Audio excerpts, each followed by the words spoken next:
Hi, I'm Lee from Point Reyes Farmstead Cheese, and I am here with Duskie Estes from Black Pig, here today to make a fabulous recipe for us for Women's History Month. I decided to show you how to make a crazy fast mac and cheese that involves Point Reyes cheese along with the bacon that we make, Black Pig.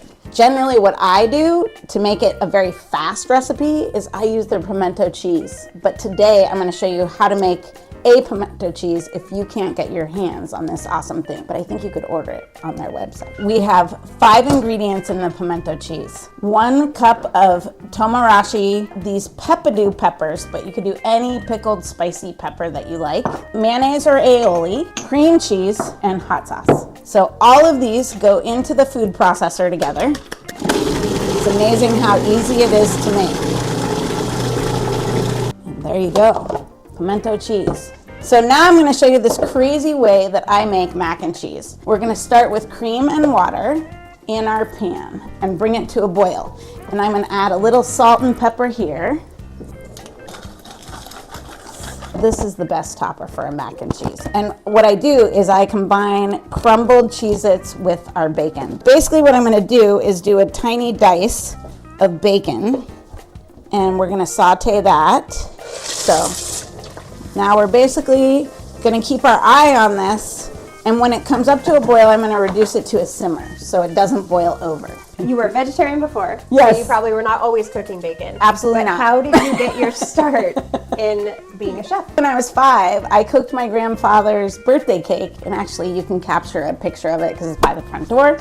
I cooked my grandfather's birthday cake in my Easy Bake oven. At that moment, I figured out that as a 5-year-old, I could make my grandfather happy. A little 5-year-old could make a grown-up who they admired crazy happy. But I went to college, got into both med school and law school, and didn't go. Basically, I love working with my hands.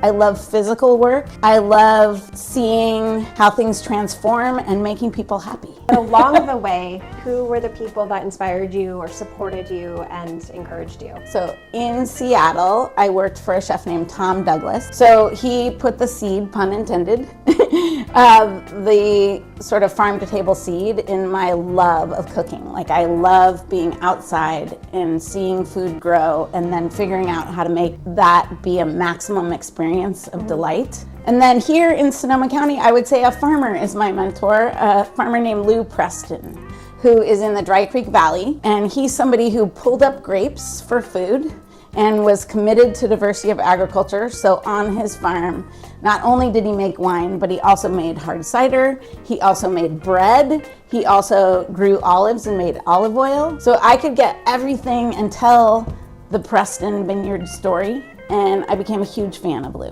I first met you at a farm to pantry event, which Yes. I was so inspired by, and now I see you maybe have some new artwork on your arm. I do have new artwork. No Kid Hungry. So my husband and I do a bike ride for an organization called Share Our Strength that gives and supports No Kid Hungry. And over 200 chefs ride 300 miles to raise money for No Kid Hungry. It's amazing because the power of a group can get you to do something you could never do on your own. I'm gonna now add the pimento cheese. I'm gonna add a little bit more.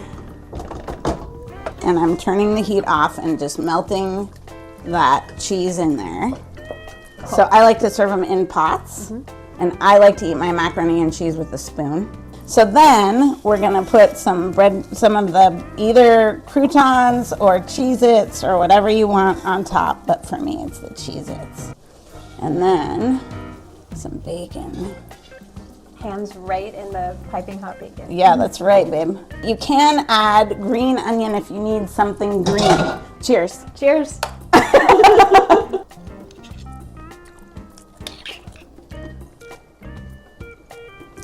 It's so good. Yeah. Of course, the bacon with your cheese. It's perfect. Definitely best friends.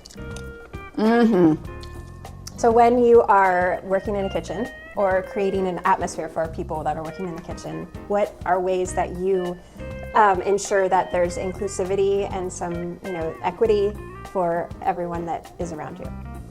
I love this question because early on in my career, no one asked this question. I was always the only girl in the kitchen, which is why I always wear skirts. So I'll step back so you can see.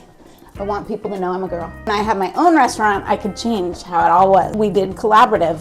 So because we changed the menu every day, we asked all the cooks for their ideas, and we didn't really have recipes because we were always coming up with it on the fly. And so we had kids that took initiative and dug in.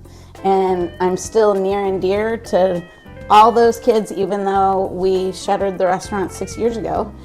They come and work catering events with us and food truck events with us, and they are the best line cooks you've ever seen because they know how to sort of dig out no matter what they're handed. Well, the tough question of the day is,